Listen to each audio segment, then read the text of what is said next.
Hello friends, welcome to ISS platform. आज हम पढ़ने जा रहे हैं 22nd lecture of Indian polity related to council of minister first part. जैसे कि मैंने आपको बताया है कि मैं आपको पूरी इंडियन पॉलिटी करा रहा हूँ in the form of MCQ, जिसके ऑलरेडी 21 लेक्चर आ चुके हैं। अब आपको देखना कैसे है स्टार्टिंग से, इस वीडियो के डिस्क्रिप्शन में जाइए, नीचे डिस्क्रिप्शन में तो सारे वीडियो की लिंक दी हुई है, याद कर लीजिए ये टाइमिंग भी, और इस चैनल को सब्सक्राइब भी कर लीजिए जिससे आपको इंडियन पॉलिटी आपकी स्ट्रांग हो जाए। देखते हैं, चलते देखो। ये वीडियो 3 बजे आता है। कितने बजे? 3 बजे, दिन में 3 बजे आता है। और अल्टरनेट डे कब? अल्टरनेट डे आता है। व्हाट आई मीन्स, एक दिन छोड़ के एक दिन तैयार रहना। 3 बजे दिन में आपको ये वीडियो मिलेगा, लेक्चर वाइज आपको टॉपिक वाइज इंडियन पॉलिटी कराई जा रही है। इसके साथ मैं बताना चाहूँगा कि अभी मेरा शेड्यूल ज़्यादा बिजी चल रहा है 27 मई तक, क्योंकि क्या है, छोटे भाई की शादी है, तो इसलिए मेरे वीडियो में थोड़े टाइमिंग की मिसमैच हो सकती है। बट आपको प्रॉब्लम नहीं आएगी, मैं कोशिश करूँगा कि आपके लिए प्रॉपर वीडियो बनते रहें। क्लियर? चलते वीडियो स्टार्ट करते हैं। Which of the following statement is correct about prime minister of India? देखो, जैसे आप जानते हो कि prime minister is the real executive head of the minister. Clear? मैंने आपको कई बार बताया है कि रियल एग्जीक्यूटिव कौन है। रियल एग्जीक्यूटिव, याद रखना, ये क्वेश्चन कई बार आता है। रियल एग्जीक्यूटिव है हमारे यहाँ पर पीएम। और नॉमिनल एग्जीक्यूटिव कौन होता है? नॉमिनल एग्जीक्यूटिव कौन है? प्रेसिडेंट। क्लियर? देखो, prime minister is the nominal head of the council of minister, बिल्कुल गलत है। क्लियर? क्योंकि यहां पर रियल होगा तब ये सही होगा। Clear? Real head of the council of minister होता है प्राइम मिनिस्टर, ना कि नॉमिनल हेड। अगर यहां पर प्रेसिडेंट लिखा होता प्राइम मिनिस्टर की जगह तो ये सही होता, तो गलत हो गया। ये पूछ रहा है कौन सही है। He is not responsible to the parliament, बिल्कुल गलत है। He is responsible to the parliament as well as Lok Sabha. Clear? याद रखना। He can not dismiss any of his minister, बिल्कुल गलत है, क्योंकि वो किसी भी मिनिस्टर को डिसमिस कर सकता है, ये उसकी फुल ऑथोरिटी है। वो अपने हिसाब से ही मिनिस्टरों को अपॉइंट करता है। वी कैन से अपॉइंट तो प्रेसिडेंट करता है, बट एडवाइस प्राइम मिनिस्टर देता है। याद रखना, नहीं तो आप बोलो सर गलत बोल रहे हैं। Prime minister is the real head of the council of minister, बिल्कुल राइट है। रियल हेड होता है काउंसिल ऑफ मिनिस्टर का। जैसे मैंने आपको बताया कि रियल और नॉमिनल में क्या डिफरेंस होता है। चलते अपन आगे। Prime minister of India, prime minister of India क्या है? देखो, इलेक्टेड बिल्कुल नहीं, सिलेक्टेड नहीं, नॉमिनेटेड नहीं, अपॉइंटेड, ये सही है बिल्कुल। आर्टिकल कौन सा है? Article number 75। Article number 75। Article number 75 का कहता है कि prime minister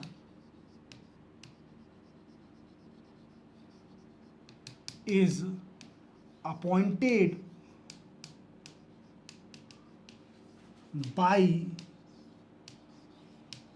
president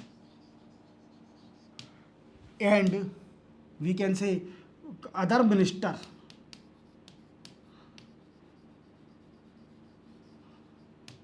is appointed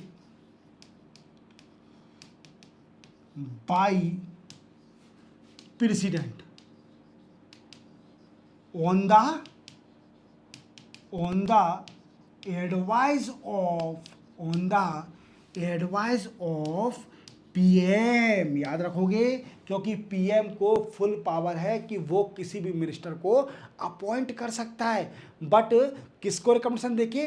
president को रिकमेंडेशन देके प्रेसिडेंट उसकी वी कैन से रिकमेंडेशन को मानेंगे और उनको अपॉइंट कर देंगे। चलते अपन आगे। Which of the following is not true, इसमें से कौन सा सही नहीं है, ये पूछना है। क्लियर? देखते हैं अपन। देखो, प्रेसिडेंट और governor is immune from legal action for official act, बिल्कुल सही है। वो क्या है? इम्यून है। प्रेसिडेंट और गवर्नर जितने भी ऑफिशियल एक्ट करते हैं वो सारे इम्यून हैं from the court. Clear? Then after no court can compel a governor to the perform any duty. हाँ, बिल्कुल सही है। कोई भी कोर्ट कंपेल नहीं कर सकता, ना ही प्रेसिडेंट पे ना ही गवर्नर पे, कि वो अपनी ऑफिशियल ड्यूटी करें। एक्चुअली जो कॉन्स्टिट्यूशन में लिखा है वही ड्यूटी परफॉर्म करेगा as per the constitution return, clear, duty of the president और द गवर्नर, क्लियर, ये सही है। 2 month notice return must be delivered to the governor for bringing civil proceeding in respect of their personal act, बिल्कुल सही है। 2 month का notice देना पड़ेगा अगर सिविल प्रोसीडिंग स्टार्ट करना है अगेंस्ट गवर्नर, तो उनको पहले 2 month का नोटिस देना पड़ेगा, clear. Then after court are empower to inquiry the advice tendered by the minister to the president और गवर्नर, ये गलत है, क्लियर, ये तीनों सही है, ये गलत है। क्यों गलत है? जैसे आप जानते हो कि आर्टिकल नंबर 74 क्या कहता है, आर्टिकल नंबर 74 कहता है कि there should be council of minister with prime minister at the head to aid an advice to perform function to president to perform their function on their advice, clear, ये 74 article कहता है। But इस article में ये भी immune है कि court में प्रोसीडिंग नहीं हो सकती काउंसिल ऑफ मिनिस्टर के रिकमेंडेशन देने वाले प्रेसिडेंट को, ना ही जुडिशियल रिव्यू हो सकता है उस पर, क्लियर, तो इम्यून है। The prime minister of India is a head of, prime minister किसके हेड है? स्टेट गवर्नमेंट के, बिल्कुल नहीं है। सेंट्रल गवर्नमेंट, बिल्कुल है। Both state and central government, नहीं, नन ऑफ देम भी गलत है। सेंट्रल गवर्नमेंट के हेड है, काउंसिल ऑफ मिनिस्टर के हेड है, सेंट्रल गवर्नमेंट के हेड है प्राइम मिनिस्टर। चलते बनाएंगे। Article 78 of the constitution of India lay down the duty of, article number 78 duty mention किया है प्राइम मिनिस्टर की, क्या है? प्राइम मिनिस्टर की ड्यूटी अगर जानना हो तो article number 78 of the constitution पढ़ लीजिए, उसमें कई सारी ड्यूटी दी हैं, जिसमें से एक ड्यूटी तो है कि जितने भी वर्क हो रहे हैं वो सारे मैसेज उसको वीकेंड से बताने पड़ेंगे प्रेसिडेंट को, क्योंकि वो nominal head of the constitution है। Even president is a part of the parliament, never sit in the house, क्योंकि वो पार्लियामेंट का पार्ट है। ये मैं आपको बताता हूँ फिर से कि पार्लियामेंट के 3 पार्ट हैं, जिसको पहला पार्ट क्या है? लोकसभा, दूसरा राज्यसभा और थर्ड प्रेसिडेंट, क्लियर। चलते अपन आगे। कैबिनेट मीन्स, कैबिनेट क्या है? देखो, दो अंतर समझना, एक काउंसिल ऑफ मिनिस्टर,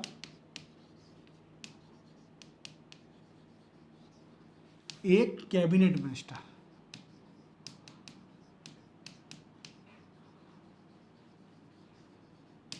क्लियर। एक है काउंसिल ऑफ मिनिस्टर और एक है कैबिनेट मिनिस्टर। अब देखो, काउंसिल ऑफ मिनिस्टर में कौन कौन से मिनिस्टर आते हैं और कैबिनेट मिनिस्टर में कौन कौन से मिनिस्टर आते हैं, देखते हैं। देखो, काउंसिल ऑफ मिनिस्टर में सबसे पहले आते हैं cabinet minister,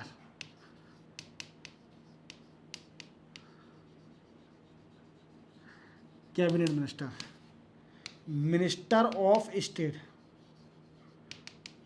minister of state, clear. दूसरे minister of state and third deputy minister,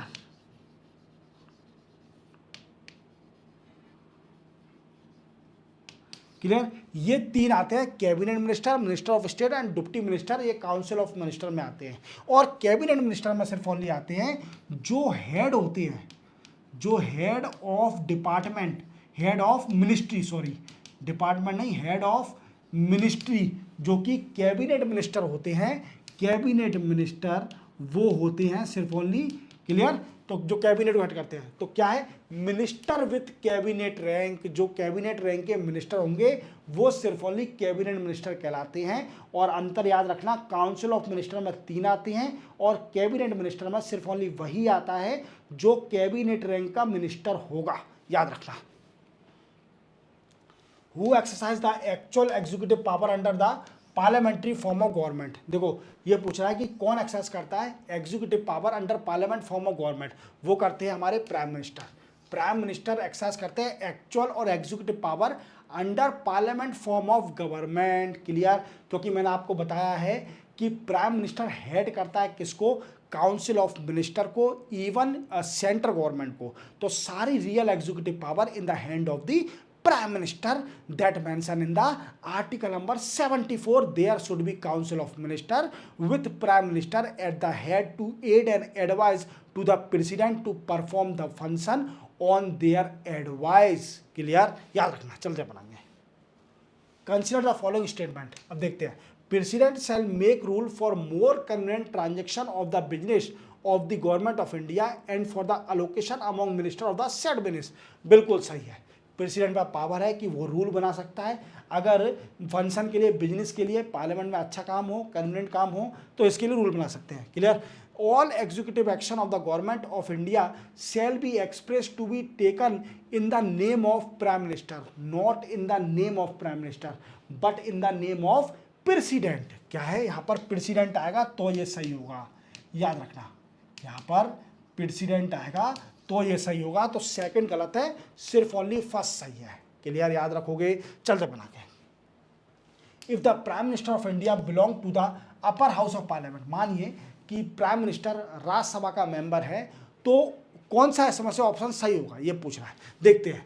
he will not be able to vote in his favour in the event of no confidence motion, यह भी छोड़ते हैं, बाद में समझेंगे। He will not be able to speak on the budget in the lower house, he will बिल्कुल गलत है, वो बोल सकता है, बिल्कुल राइट है। वो सॉरी, ये तो गलत ही है। क्लियर, ये गलत इसलिए क्योंकि प्राइम मिनिस्टर बोल सकता है बजट में लोअर हाउस में। क्लियर, वो बताऊंगा क्या नहीं कर सकता। He can make statement only in the upper house, बिल्कुल दे सकता है। Clear, he will have to become a member of the lower house within 6 months after being sworn in as a prime minister, बिल्कुल सही है। ये इंदिरा गांधी के साथ हुआ था। इंदिरा गांधी पहले राज्यसभा की मेंबर बन के प्राइम मिनिस्टर बनी थी। क्लियर, उसके बाद वो 6th मंथ में लोकसभा की मेंबर बन गई थी। क्लियर, हालांकि ये कंडीशन नहीं है, अगर मेंबर राज्यसभा का भी होगा तो वो भी प्राइम मिनिस्टर लाइफ टाइम के लिए रह सकता है, क्योंकि हमारे कॉन्स्टिट्यूशन में लिखा है कि prime minister should be member of the house, not Lok Sabha Rajya Sabha, but should be member of the house of, if prime minister is not a member of the house then there should be need to be become a member within 6th month, याद रखोगे। तो इसमें सही क्या है, he will not be able to vote in his favor in the event of no confidence motion, वो vote वही देते हैं जिस हाउस के वो मेंबर होते हैं, और नो कॉन्फिडेंस मोशन हमेशा लोकसभा में पास किया जाता है, क्योंकि लोकसभा डिसॉल्व होती है। क्या होती है, डिसॉल्व होती है। नो कॉन्फिडेंस मोशन क्यों पास किया जाए, नो कॉन्फिडेंस मोशन का मतलब है कि अपने हाउस में अपनी मेजोरिटी दिखाओ गवर्नमेंट की, अगर मेजोरिटी दिखा दी तो फिर रहोगे आप प्राइम मिनिस्टर, जो भी आपका रिमेनिंग टेन्योर बचा है। अगर कोई मेजोरिटी नहीं रही आपके हाउस में, लोकसभा के अंदर, तो आपकी गवर्नमेंट गिर जाएगी। तो प्राइम मिनिस्टर अगर राज्यसभा का मेंबर होगा तो वो वोट नहीं कर पाएगा नो कॉन्फिडेंस मोशन में लोकसभा के अंदर, याद रखना। चलते बनाएंगे। Which article of the Indian constitution describe the appointment disqualification of the council of minister, ये पूछ रहा है कि कौन सा article appointment and disqualification of council of minister को डिफाइन करता है। तो आर्टिकल नंबर 75 क्या है, 75 डिफाइन करता है appointment and disqualification of the council of minister. क्या है, देखो आर्टिकल नंबर 75 क्या कहता है, 75 कहता है कि all prime minister should be prime minister is appointed by the president and all minister is appointed by the president on the advice of the prime minister। Article number 75 कहता है, तो disqualification and appointment is related to the article number 75 which is related to the minister, याद रखोगे। चलते पाएंगे। Prime minister of India is generally, prime minister कौन है, तो देखो प्राइम मिनिस्टर देखिए not a member of parliament, बिल्कुल नहीं है। क्लियर, मेंबर ऑफ लोकसभा, हाँ हो सकता है। Clear, member of Rajya Sabha, member of both the house, member of Lok Sabha कर लीजिए। इसमें सही क्या ऑप्शन होगा, member of Lok Sabha, not a member of Lok Sabha. Generally होता है कि लोकसभा का मेंबर ही होता है, राज्यसभा का मेंबर तो नहीं होता है। ये 2-4 केस में हुआ है, जैसे मनमोहन सिंह के केस में हुआ है कि आसाम से जो राज्यसभा के मेंबर कई बार बने हैं, और इंदिरा गांधी जब स्टार्टिंग में सबसे पहली मेंबर जो बनी थी राज्यसभा की प्राइम मिनिस्टर, वो इंदिरा गांधी थी, याद रखोगे। That is also important. Generally Lok Sabha का मेंबर ही होता है। क्लियर, जैसे हमारे मोदी साहब बनारस से लड़ते हैं, कंस्टिट्यूंसी के बनारस हैं और बनारस से ही सांसद हैं, याद रखना। Clear, who is the president of the council of scientific and industrial research, CSIR, ये कब सेटअप हुई थी, ये सेटअप हुई थी इन 1942 में। कब, 1942 में CSR scientific council of scientific and industrial research है, इसके प्रेसिडेंट होते हैं प्राइम मिनिस्टर ऑफ इंडिया। कौन होते हैं, प्राइम मिनिस्टर ऑफ इंडिया इनके हेड होते हैं, याद रखना। That is also very important. Who is the head of the national defence committee, देखो नेशनल डिफेंस कमेटी के हेड होते हैं prime minister. National defence committee के हेड होते हैं प्राइम मिनिस्टर, याद रखना। बट डिफेंस के हेड कौन होते हैं, तीनों फोर्स के हेड कौन है, वो हेड है प्रेसिडेंट। ये भी याद रखना, ये कंफ्यूज मत हो जाना कि अगर आपसे पूछा जाए कि तीनों फोर्स के हेड कौन है तो वो प्रेसिडेंट है, और अगर आपसे पूछा जाए कि बताइए नेशनल डिफेंस कमेटी के हेड कौन है तो प्राइम मिनिस्टर हेड करते हैं इसको। क्लियर, याद रखना, that is a very minor सा डिफरेंस, तो that create difficulty in the correcting the question. Clear, the prime minister of India at the time of his appointment, prime minister of India appointment में क्या है, देखो, need not necessarily be member of one of the house of parliament but must be become a member of one of the house with in 6 month. बिल्कुल सही है, बिल्कुल सही है, फर्स्ट ही सही है। अब पर मैं आपको सारे ऑप्शन बताऊंगा। Need not necessarily be a member of one of the house of parliament but must become a member of the Lok Sabha with in 6 month. किसी का भी मेंबर बन सकता है, जरूरी नहीं है कि लोकसभा का ही बने। Clear, must be a member of one of the house of the parliament. ठीक है, ये भी सही कह सकते हैं कि किसी का भी मतलब एक का मेंबर तो होना बाकी है उसको, बट जरूरी भी नहीं है। क्लियर, कि राज्यसभा नहीं भी होगा तो भी अपॉइंट कर दिया जाएगा। क्लियर, बट वो 6 मंथ के अंदर बन सकता है। क्लियर, नहीं भी होगा मेंबर का कि भैया प्राइम मिनिस्टर बनने के लिए आपको मेंबर ही होना पड़ेगा, ऐसा कुछ नहीं है। तो क्या है कि अगर वो बाहर का भी है, अगर मेंबर नहीं है तो वो भी प्राइम मिनिस्टर बन सकता है, बट कंडीशन ये है कि 6th मंथ के अंदर उसको किसी भी हाउस का मेंबर बनना पड़ेगा। तो ये गलत हो गया। Clear, must be member of Lok Sabha, जरूरी नहीं है। क्लियर, ये तीनों गलत हो गए आपके, और आपका फर्स्ट सही है कि किसी भी हाउस का मेंबर, जरूरी नहीं है कि किसी भी हाउस का मेंबर हो, बट 6th मंथ के अंदर वो किसी भी हाउस का मेंबर बन जाए तो वो रहेगा प्राइम मिनिस्टर। अगर नहीं बनते हैं तो आपकी प्राइम मिनिस्टरशिप चली जाएगी। What is the minimum age requirement to become a prime minister of India, minimum age कितनी चाहिए प्राइम मिनिस्टर ऑफ इंडिया बनने के लिए? तो देखो दोस्तों, मिनिमम एज चाहिए 25। अब 25 क्यों? देखो क्या होता है कि लोकसभा का मेंबर बनने के लिए, लोकसभा का और राज्यसभा का मेंबर अगर देखा जाए तो हम एज पर डिस्कस करते हैं, लोकसभा और राज्यसभा की। देखो लोकसभा में 25 ईयर एज हमें चाहिए। कितनी चाहिए?